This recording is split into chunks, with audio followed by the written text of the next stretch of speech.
When do you think love began? Was it with late-night messages, with flowers, gifts, and dates in cozy coffee shops? Not exactly. Love may have begun long before humans could write, build houses, grow crops, or even name what they were feeling. Before love poems, before wedding rings, before the idea of dating even existed.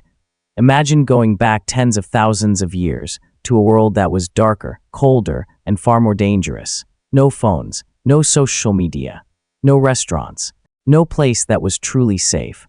Only forests, predators, hunger, cold nights, and a small group of humans trying to survive one day at a time. In that world, love probably did not begin with the words, "I love you." It may have begun with an action so small that today, we might barely notice it. A piece of food being shared. To us, sharing food may seem like simple politeness. But to ancient humans, it may have been a love confession without words. Because when food was scarce, sharing meant, "I want you to live."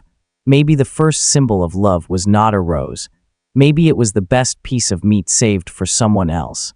A ripe fruit placed gently into the hand of someone special. A sip of water offered after a long day under the burning sun. But prehistoric love was not only about romance. It was also a survival strategy. Someone who could hunt, start a fire, find water, or heal wounds would naturally become valuable in the eyes of others. Not because they were perfect, but because being near them made others feel safer. Today, we might call that attraction. Back then, it may have felt more like, "This person helps me survive." But do not think ancient humans only loved through instinct. They could miss someone. They could wait. They could feel sadness when someone did not return. And they could feel joy when the person they were waiting for finally appeared beside the fire. Maybe they did not have complex words yet, but they had eye contact. They had laughter, they had touch, and they had the quiet habit of sitting a little closer to someone every night. And maybe, before humans knew how to say love, they already knew how to make small gifts. A beautiful stone, a strange feather, a polished animal tooth.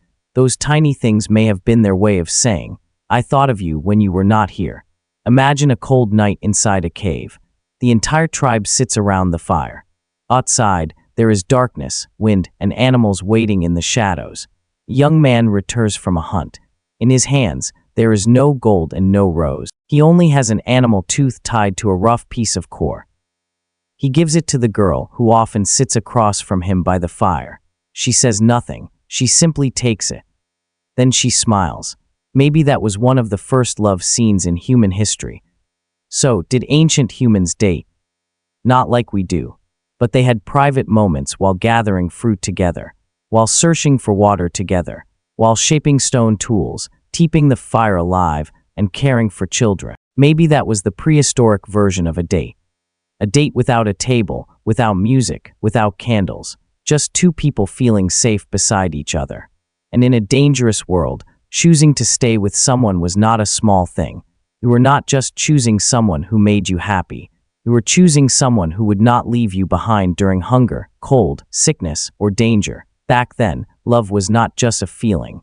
It was trust. I trust you to share food with me. I trust you to protect our children. I trust you to come back for me if I get lost. I trust you to sit beside me when night falls. Maybe ancient humans did not say, "I love you," with words, but they said it through actions. By keeping the fire alive so the other person would not be cold. By caring for them when they were wounded. By standing between them and danger. If we look closely, modern love still carries traces of ancient love. We are still moved when someone takes care of us when we are tired. We still remember small actions more than big words. We still want someone who will not leave us behind when life becomes difficult. The world has changed from caves to cities, from campfires to phone screens. But deep inside, love still carries something very ancient. The desire to be chosen, to be protected, to be shared with, to be remembered, to be close to someone when the world outside feels too cold. So when did love begin? Maybe it began when one human looked at another and thought, "I do not want this person to disappear from my life." When someone saved the best part not for themselves, but for someone else.